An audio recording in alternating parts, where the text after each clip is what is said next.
जय Hind friend, welcome back to my YouTube channel. और आज आप लोगों के सामने एक नया वीडियो लेके आए और वो है ज्वाइनिंग करने के बाद आपको क्या काम करना पड़ेगा। हाँ जी, क्या काम करना पड़ेगा आप लोग देख लिया होगा थंबनेल में, और बता दो आपको कैसे क्या करना पड़ेगा, कैसे आप टाइम निकल सकता है। फर्स्ट, आप जिस दिन ज्वाइन करेगा उसका बाद आपको मेन ऑफिस में जाके आपका अपॉइंटमेंट ज्वाइनिंग लेटर जो है वो जाके उसमें ऑफिस में लेके जाना पड़ेगा। और वो लोग नाम नंबर आपका सब कुछ डिटेल्स वेरिफिकेशन जितना आपका डॉक्यूमेंट्स है सब कुछ आपका ले लेगा। और ओरिजिनल डॉक्यूमेंट्स आप लोग जमा करना पड़ेगा जो भी आपको क्वालिफिकेशन है।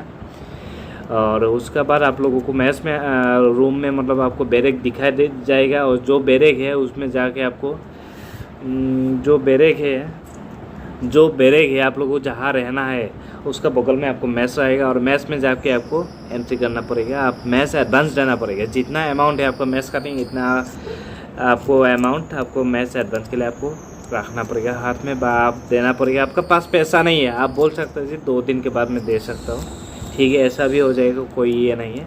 उसका बाद आपको मैच खाने के बाद ऐसे मतलब उस दिन ही आपको किट के लिए आपको बुलाया जाएगा क्वार्टर मास्टर स्टोर में। और आपको दिया जाएगा किट, जैसे हो गया फर्स्ट आपको बक्सा एक दिया जाएगा, काला वाला एक बक्सा जो वो 8 साल में मिलता है, वो फर्स्ट बक्सा दिया जाएगा। उसके बाद आपको मग, प्लेट, दरी जो बिछाने वाला होता है, उसके बाद कंबल हो गया, ऐसे टी शर्ट हो गया, खाकी ड्रेस हो गया, बनियान भी मिलेगा आपको जो फुल बाजू वाला मिलता है ट्रेनिंग के लिए, वो मिल जाएगा। ऐसे आपको मिल जाएगा बहुत आइटम। और आप लोग क्या करना पड़ेगा, और एक बेल्ट कैप मिलेगा, बेल्ट बहुत कुछ मिलेगा, बेज मिलेगा। उसके बाद आपको क्या मिलेगा, ये जब होने के बाद आपको शाम को रोल कॉल में बता दिया जाएगा। जब शाम को रोल कॉल होता है 8 बजे एक सेकिंग रोल कॉल होगा, और एक है रोल कॉल जीसी का जो है वो होगा 5 बजे। आपको क्या करना पड़ेगा सुबह से शाम तक, सुन लीजिए। ज़्यादा लंबा नहीं करूँगा वीडियो को, आपको जल्दी आपको मैं बता देता हूँ। फर्स्ट आपको जब रात को रोल कॉल में आपको सेकिंग रोल कॉल जब होगा, मतलब रिक्रूटमेंट जितना आदमी है, रिक्रूट जितना आदमी है उसका सेक रोल कॉल होता है डेली, वो सीआई करता है वो। और जैसे आप लोगों को बताता हूँ मैं, फर्स्ट दिन जो मौका लगेगा वो है सुबह 6 बजे, जो है एरिया का हिसाब से वो बता देता है कितना बजे। आपको मान लीजिए 6 बजे आपका मार्का लग गया है, एक पीरियड तो पीटी हो जाएगा उधर, पीटी हो गया। उसके बाद आपको पीटी भी हो गया। उसके बाद एक क्लास हो जाएगा आपका ड्रिल नहीं है तो कोई भी ऐसे डीआईजी बा कोई ऑफिसर ऐसे चाहे तो ड्रिल भी करता है, वो तो अच्छा ही है। सब कुछ आपको जो दिया था, खाकी पैंट ड्रेस जो भी है ड्रेस आपको दिया था वो पहन के आना है, इधर बेरेट कैप लगा के आना है, हैक्केल लगा के, और आपको इधर ड्रिल किया जाएगा प्रैक्टिस। और कहीं ड्रिल प्रैक्टिस नहीं होता है, और हम लोगों को मिला था ड्रिल प्रैक्टिस नहीं है, आप लोग देख लिया होगा थंबनेल में, तोरवाल मिला था जो देसी घास काटने वाला तोरवाल होता है, तोरवाल बोलता है सीआरपी में भी। और वो तोरवाल इतना बहुत लेके आ रखते थे, तोरवाल हो, बेल्टी हो, बेलचा हो गया, गेट्टी हो गया, क्या क्या है ऐसे नाम है सीआरपी का। हम लोग तो असम का आदमी इतना नाम आता नहीं, तो अभी हम लोग थोड़ा बहुत तो सीख गया है। जब ज्वाइनिंग किया था मैं 2012 में, तब हमको ये हाथ में लग गया था तोरवाल। और तोरवाल ऐसे घास काटना पड़ता है, वही लेके आपको सुबह से शाम तक वो आपके पास ही रहेगा। जैसे आप सुबह जब मार्का सब कुछ ख़त्म होने के बाद, पीटी ख़त्म होने के बाद आपको ये करेगा, आपको बात देगा, ये कहीं ऑफिसर का मैच हो गया, कहीं हो गया, डिटेल कर देगा आपको कहीं घास काटना है, बहुत जगह है। और घास काटने के लिए तोरवाल यूज होता है। तोरवाल तो हाथ में रहना है, कुछ भी काम कीजिए तोरवाल जमा करके दूसरा काम करो, तोरवाल तो रहना है। सभी का नाम पे एक दे देता है, उसको रखना है, जैसे हथियार है ऐसे आपको तोरवाल रखना पड़ेगा, नहीं तो वो पैसा देना पड़ेगा जिसको जो आदमी गुम करेगा। और ये बात तो है, हो गया है। उसका बाद आपको फिर हो गया नाश्ता का टाइम हो गया, 8:30 ऐसे हो गया, 7:45 ना 8:30 में नाश्ता हो जाता है। 8 बजे तक तो नाश्ता के लिए टाइम हो जाता है। आपको क्या है 9 बजे तक आपको 1 घंटा मिलेगा रेस्ट। वो आने के बाद आपको लाइन में लगाना पड़ेगा, लाइन में लगा के नाश्ता करो, फिर 5 मिनट रेस्ट मिलता है, ज़्यादा से ज़्यादा सब कुछ होने के बाद 5 मिनट रेस्ट मिलता है। और उसमें आप रेस्ट मिलने के टाइम में आप रेस्ट करने के बाद CII के व्हिसल बजा रहेगा, फालिन कर देगा, बोला आ जाओ।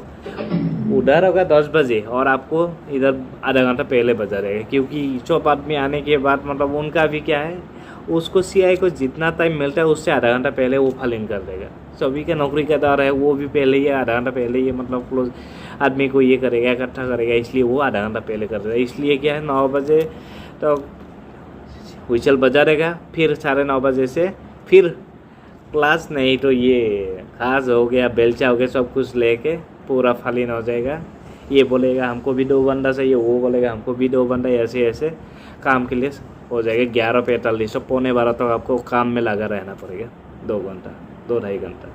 देखिए ऐसा लगता है उस टाइम क्या क्या है, ये नौकरी है क्या, मतलब बहुत ही ख़राब लगता है। और किसी की जो अच्छा भी लगता है देख के और बहुत ख़राब भी लगता है। इसलिए देखिए जब ज्वाइनिंग करने के बाद आपको मतलब यही काम करना पड़ेगा, कहीं भी कोई भी फोर्स में आपको घास काटना है पड़ेगा, आपसे मिट्टी हो कुछ भी हो, मतलब आप लोगों को करना पड़ेगा, रिक्रूट को करना पड़ेगा GC का काम, मान लीजिए। इसलिए क्या आप अच्छा से रखना चाहिए, शरीर ऐसा नहीं दिखाना मैं ही करूँगा, मैं ही अच्छा से करूँगा, ऊपर कहीं पे तो पैर में भी लटक के ऐसे नहीं करना है, अच्छा से काम करना है, टाइम निकलना है, दिन निकलना है। GC का ही होता है, GC में ऐसे निकलना पड़ता है। कहीं आपको अच्छा काम भी मिलेगा, कभी आपको बहुत बुरी खराब काम भी मिल जाएगा। जैसे हो गया मिट्टी उठाना है, उसमें थोड़ा सा ये हो जाता है, गर्मी का टाइम में तो बहुत ख़राब लगता है। मिट्टी का भी काम करना पड़ेगा आपको, बोरी में आपको कभी फायरिंग रेंज में लेके जाएगा कुछ काम के लिए, टारगेट लगाने के लिए, ये बहुत काम कुछ रहता है। कभी कैंटीन में पड़ जाता है। और कोई अच्छा जो पढ़ाई वाला अच्छा लड़का है वो भी आपको ऑफिस में भी उसको डाल के रखेगा। ऑफिस में मिल गया तो आपको अच्छा ही है, दिन में ऑफिस करो, रात को सो जाओ। और हम लोगों का जिसका ऑफिस भी नहीं करेगा वो काम करेगा इधर उधर, उसका ड्यूटी भी आते रहेगा। और जो कल्चरल जो प्रोग्राम में रहता है उसका तो बल्ले बल्ले है, वो बहुत बढ़िया है उसके लिए। जिसको आपको डांस आता है, उसके बाद किसी को गाना गाने आता है, वो तो उसका ज़िंदगी का मज़ा ले सकता है ट्रेनिंग में भी। और जो भी ब्राह्मण है उसके लिए भी ठीक है, वो भी ब्राह्मण काम कर सकता है, पंडित काम कर सकता है मंदिर में, वो सबसे मज़ा है। मंदिर में जाओ, अच्छा से पूजा करो, बस ऐसे टाइम निकल लेगा। और जिसका कुछ आता नहीं है वो तो टोरवाल मेरा जैसा मारते रहो, बस ऐसे दिन निकालो। इसलिए क्या है, कुछ भी काम करना है अच्छा से देखना है शरीर को, कहीं हाथ पाँव में ना लगे। और आप लोगों को एक ही बात बताता हूँ मैं, आप लोग देखिए जब ज्वाइनिंग करेगा तब आप लोग जो ओरिजिनल डॉक्यूमेंट्स देगा उसका जेरॉक्स करके रखना है, क्योंकि आपको बाद में मौका मिलेगा हेड कांस्टेबल के लिए, जिसका क्वालिफिकेशन ग्रेजुएट है वो SI के लिए, सब इंस्पेक्टर के लिए दे सकता है। इसलिए क्या है, कभी भी ज्वाइन करने के बाद मेरा ये बात ध्यान देना, डॉक्यूमेंट्स हमेशा जेरॉक्स करके आप रख देना पूरा A to Z, क्योंकि ओरिजिनल डॉक्यूमेंट्स दे जाएगा तो बाद में देना पड़ेगा आप लोगों को, मुश्किल होगा। वो निकलने के लिए थोड़ा सा टाइम लगता है, 6 महीना साल भर भी लग जाता है ओरिजिनल डॉक्यूमेंट्स निकलने के लिए बाद में। इसलिए क्या है, आप 3 साल के बाद SI हो, सब इंस्पेक्टर हो, आप एग्ज़ाम दे के जा सकता है। ये तो CRP में बहुत अच्छा सुविधा है CRPF में। इसलिए बताता हूँ आप लोगों को, फोर्स में CRPF में आने से तो आपको बहुत बढ़िया ही होगा, क्योंकि आप एग्ज़ाम दे सकते हैं। जो पढ़ाई करने वाला आदमी है उसके लिए बहुत बढ़िया है। इसलिए आप लोग ना वेस्टेज नहीं करना है कभी भी, और दिन ऐसे निकल लेना है और आपको पैसा मिल जाएगा। पे तो मिल जाएगा, आप जिस दिन ज्वाइन करेगा उस दिन से आपका पे स्टार्ट हो जाएगा। ऐसा नहीं है आर्मी जैसे, आर्मी को जैसे मिल जाता है साल में, मतलब 9 महीना साल में मिल जाता है, हमारा ऐसा नहीं है। हम लोग को जो जिस दिन ज्वाइन किया था 18 जून को, 18 जून से 12 दिन का मेरा रह गया था, और जून से स्टार्ट जो पे था वो जुलाई में हमको मिल गया। इसलिए क्या है, आप जब ज्वाइन करेगा नेक्स्ट महीने आपको तो पक्का मिलना ही है पे। इसलिए ये CRP में आ गया तो अच्छा ही है, और दूसरा फोर्स में भी अच्छा है। इसलिए ये अच्छा से रहो, बस इतना ही है। उसके बाद आपको 1-2 महीना रख देगा उसमें, उसके बाद आपका ट्रेनिंग का नंबर पड़ जाएगा। और ट्रेनिंग का नंबर पड़ गया तो आपके लिए बहुत ही अच्छा है, क्योंकि आपका टाइम अच्छा से निकल जाएगा, ट्रेनिंग भी ख़त्म हो जाएगा, तब तो बहुत बढ़िया है। हम लोगों को GC में रुकना पड़ा 3 महीना, और 3 महीने के बाद हम लोग नीमच RTC 1 में ट्रेनिंग करने के लिए हम लोग गया था। 2012 में। तो इतना में मैं क्लोज़ करता हूँ और नेक्स्ट वीडियो लेके आ जाऊँगा।